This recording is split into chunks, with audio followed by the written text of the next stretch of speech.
Analizando estos mercados, ya saben que en el día de hoy tenemos subidas en los índices de Wall Street, subidas del 0,08% para el Dow Jones, 0,2% para el Nasdaq 100, 0,3% para el S&P 500, después del dato de inflación, uno de los datos de inflación más importantes que tenemos en Estados Unidos, inflación PCE, pero también tenemos que mirar a otras cuestiones en el día de hoy. Por ejemplo, el petróleo, que ahora está retrocediendo un poquito, un 0,09% para el Brent y para el West Texas. El oro, que hoy sube en torno a un 0,9%, 2.071 puntos. Ojo, porque esos máximos históricos que marcó el oro hace no tantas semanas podrían volver a tocarse en algún momento si esto continúa así. Y ya saben que por la parte geopolítica cada vez tenemos más tensión en la parte de la crisis del Mar Rojo, y quizá por aquí puede venir la explicación de cómo se está moviendo el oro y también el dato de inflación que hemos conocido en el día de hoy. Por cierto, en Argentina seguimos teniendo la mirada puesta allí, porque hoy ya saben que se esperaban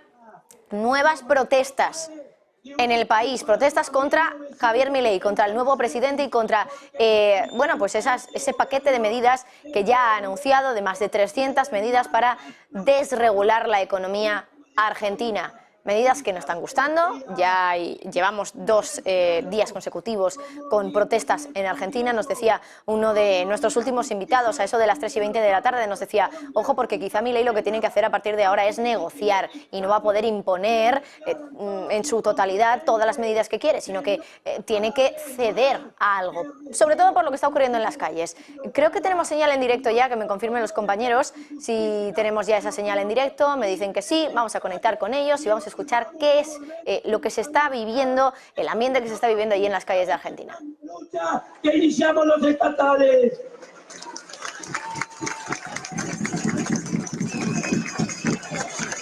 El presidente dijo, nos negamos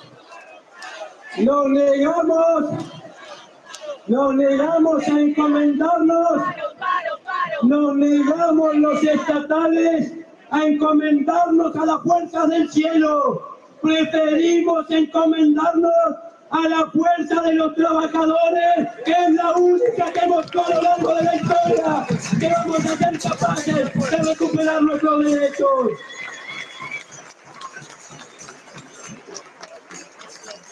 Quiero terminar diciendo que el ministro dijo, y el presidente después del DNU, que además iba a haber más medidas. Señor presidente Milei, si hay más medidas, va a haber más luchas. El próximo miércoles, una nueva jornada nacional de lucha y movilización en todo el país para terminar de reclamar aumento salarial y pase a planta permanente en todas las provincias y en todos los municipios. Confiemos. Nos dicen que hay miedo, nos dicen que hay temor. Tenemos que confiar, tenemos que ser capaces de confiar en nuestro pueblo. Si fue nuestro pueblo el que de las manos de las madres y las abuelas le empezaba a poner fin a la última dictadura militar, fue nuestro pueblo el mismo que en el 2001-2002 habría un nuevo tiempo en el país. Fue el mismo pueblo que en el 2019 le dijo que se vaya y echó de la Casa Rosada a ese equipo que venía para gobernar 50 años. Si algo muestra la historia de la Argentina, es que cada vez que irrumpe el pueblo, la que se cae es la oligarquía, y vamos a seguir irrumpiendo hasta que se caiga la oligarquía que apoya a Milei y Milei con todos sus desquicios. Fuerza compañeras, fuerza compañeros, los estatales estamos en lucha.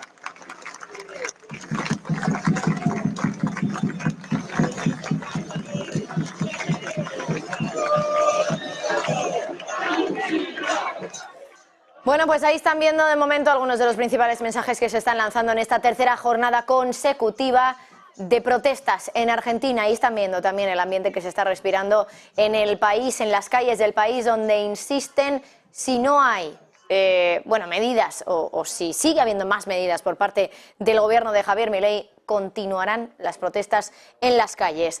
Enseguida hablamos de esas protestas, pero comenzamos rápidamente, hacemos un repaso de los 3 temas del día en Economía Hoy y por supuesto tenemos que volver a hablar, por cierto, si siguen queriendo ver cómo se están desarrollando esas protestas en Argentina, en nuestro directo, en nuestro canal en YouTube de Negocios Televisión, pueden seguir un directo en paralelo de esas protestas e iremos conectando también a lo largo de la tarde. Pero en cualquier caso, vamos a Economía Hoy. La crisis del Mar Rojo, ya saben que continúa. Estamos empezando a ver ya las consecuencias económicas de lo que se está produciendo en el Mar Rojo con esos ataques de los hutíes y por darles algunas cifras, 158 buques ya se están desviando por todo alrededor de África, más de 2,1 millones de contenedores de carga están a bordo de esos 158 buques y eso en valor de mercado es básicamente unos 105.000 millones de dólares, 50.000 dólares por contenedor. Bueno, eso es el valor comercial de lo que se está poniendo en peligro por culpa de la crisis del Mar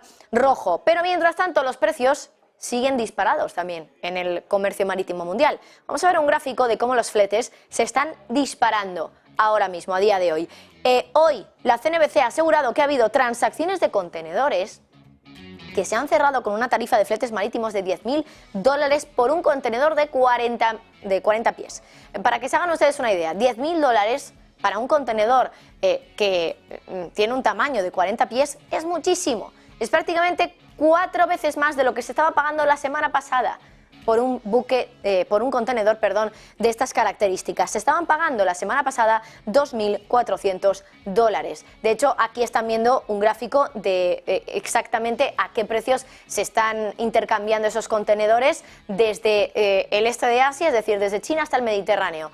Unos 2.400 más o menos es lo que están viendo ustedes aquí. Bueno, pues dice la CNBC que tiene constancia de que hay alguno de esos contenedores que ha intercambiado de manos por 10.000 dólares, 4 veces más de lo que se estaría pagando. Así que ojo porque hay algunos puntos donde está viendo esas grandes variaciones. Si miramos a las tarifas, por ejemplo, de camiones de Oriente Medio, desde CNBC también dicen que se están cotizando más del doble en los últimos días. Hay expertos que, bueno, esto lo que están diciendo básicamente es que son subidas puntuales que estamos viendo, que no es como en la pandemia, que la subida vino mucho más dilatada en el tiempo. Aquí es algo que está ocurriendo porque no hay una crisis de oferta y demanda. La crisis es básicamente muy concreta, de un punto muy concreto en el mundo que, claro, podría resolverse en cuestión de días, pero si hay voluntad, por supuesto, que eso ocurra. Ya saben que hay compañías que ya han dicho que va a haber retrasos en muchos de sus productos, en la disponibilidad de muchos de sus productos, como es el caso de IKEA, que lo ha dicho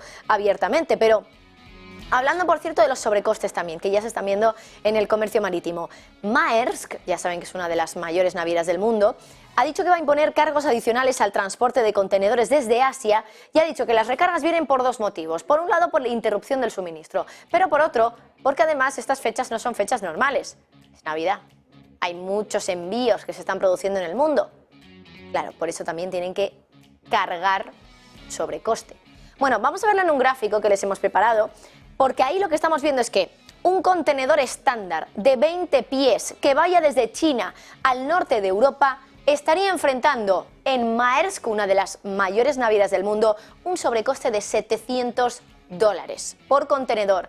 Y ahora mismo ese tipo de contenedor, el que va desde China al norte de Europa, estaría en los 1.600 dólares. Por lo tanto, estamos hablando de prácticamente la mitad de sobrecarga, de un sobrecoste, de la mitad del precio del contenedor para Maersk. Ahora, si nos vamos a fijarnos en los contenedores que van de China al este de Norteamérica, aquí vemos cómo el precio sube en el caso de Maersk por este sobrecoste en 500 dólares por contenedor. Ahora mismo se están pagando por estos contenedores 2.500 dólares. La gran parte de este sobrecoste viene sobre todo por las fechas que son actualmente. El sobrecoste, la sobrecarga que les decíamos, viene, por ejemplo, en el caso de los 700 dólares, 500 vienen por la temporada alta, 200 por la interrupción del suministro. En el caso de los 500 dólares, en el viaje desde China al este de Norteamérica, aquí de los 500 que ponen de sobrecoste, desde Maersk, más o menos 300 vienen por temporada alta, 200 por interrupción del tránsito. Bueno, la crisis del Mar Rojo desde luego que está afectando a los costes, a los retrasos, pero también al dinero que vamos a acabar pagando nosotros, porque al final ya nos han dicho en muchas ocasiones, ¿a quién se le traslada ese sobrecoste? Al consumidor, básicamente. Rápidamente, también contarles las consecuencias que está teniendo ese nuevo acuerdo de reglas fiscales en Europa, o las consecuencias que va a tener realmente para nuestro país, para España. Bueno, ya saben que el miércoles los ministros de Economía llegaron a un acuerdo después de muchos meses de negociaciones sobre las reglas fiscales. Un acuerdo básicamente de unas reglas fiscales que esperaban que fueran más realistas sobre lo que estaba pasando. Y hoy, de hecho, el Economista cuenta que España, teniendo en cuenta cómo son esas reglas, que ahora les explicamos, va a tener que hacer un ajuste, seguramente un ajuste extraordinario de 5.700 millones de euros en 2025, que es cuando van a entrar esas nuevas normas fiscales. Bueno, básicamente hay que tener en cuenta que va a ser en este año 2025 cuando ya se espera que todo eso entre en vigor. Hay que recordar también que las normas de déficit y de deuda PIB siguen igual, pero con matices. Siguen igual porque no se puede tener, o sea, el límite de déficit sigue estando en el 3% del PIB, el límite de deuda PIB también sigue estando en el 60%. Desde aquí los países van a tener que llevar a cabo medidas para recortar esa deuda PIB, pero las medidas son especiales, dependiendo de exactamente el nivel en el que estén los distintos países. Por ejemplo, dicen que los países tienen que contar con colchones fiscales para hacer frente a imprevistos económicos y que, por ejemplo, en el caso de los países que tengan unas deudas que estén por encima del 90% del PIB, pues estos países van a tener que reducir ese ratio deuda-PIB en un 1% anual, pero los países que tengan una ratio deuda-PIB por debajo del 90% van a tener que reducir esa deuda, pero mucho menos, un 0,5% anual, es decir, la mitad de aquellos que están por encima del 90%. En el caso del déficit, bueno, pues aquí quien esté por encima del 3% puede enfrentar una investigación por parte de Bruselas y luego es Bruselas quien decide si entra o no en procedimiento de déficit excesivo y además en ese escenario también lo que dicen las reglas es que los Estados miembros tendrán que hacer un ajuste estructural del 0,5% anual. Bueno, es aquí donde parece que los expertos ya están calculando que podría haber un ajuste, por ejemplo, en términos de deuda de 15.000 millones de euros todos los años para España y en términos de déficit también va a haber un ajuste de miles de millones de euros. Para que se hagan una idea así rápida y muy resumida, de las consecuencias fiscales que puede tener también para nuestro país esas nuevas normas que se están estableciendo a nivel europeo. Y bueno, rápidamente, también recordar lo que está pasando en Argentina y vamos a recordar las palabras, un fragmento de esas palabras que ha pronunciado el portavoz del gobierno de Javier Milei, Manuel Adorni, que ha insistido también en el coste que está teniendo el hecho de que se estén produciendo todas estas marchas, todas estas protestas en los últimos días. Y ha insistido también, lo hemos recordado antes, pero vamos enseguida también a volver a ponerles ese fragmento para que lo escuchen ustedes. El coste que están teniendo estas protestas es de 60 millones y no lo va a pagar el Estado. Dice, el Estado no va a pagar algo que no tiene que pagar porque no deberían ser los ciudadanos los que lo paguen. Serán las organizaciones sociales, los sindicatos. Vamos a escuchar cómo lo decía. Se dictó finalmente la resolución para establecer los parámetros que determinan los costos de ese operativo, costo que, por supuesto, vamos a intimar a las organizaciones para que, por supuesto, se hagan cargo de este gasto que no le corresponde a la ciudadanía. Hay una estimación del costo del operativo en 60 millones de pesos. Y por supuesto esta será la factura que le pasaremos. Bueno, pues así de claro lo dejaban desde el gobierno de Milei, que por cierto hoy sigue viendo esta imagen. Otro día más, tercer día consecutivo de protestas en Argentina, que como les decía antes, nos dicen los expertos, Milei tiene que actuar. Esto puede continuar en el tiempo y de hecho uno de los manifestantes ahora lo estaba diciendo. Si hay más medidas por parte del gobierno de Milei, más días va a haber estas marchas. Y también nos decía el experto que teníamos antes, ojo, porque aquí hay una tradición en Argentina de movilizarse. Entonces, esto no es nuevo, esto es algo que Milei tenía que saber, tenía que ser consciente de que esto podía ocurrir. ¿Qué va a pasar ahora? Dice el experto que tiene que negociar. Habrá que ver si eso ocurre y en qué términos. Ya son las 5:40 de la tarde, 6 menos 20.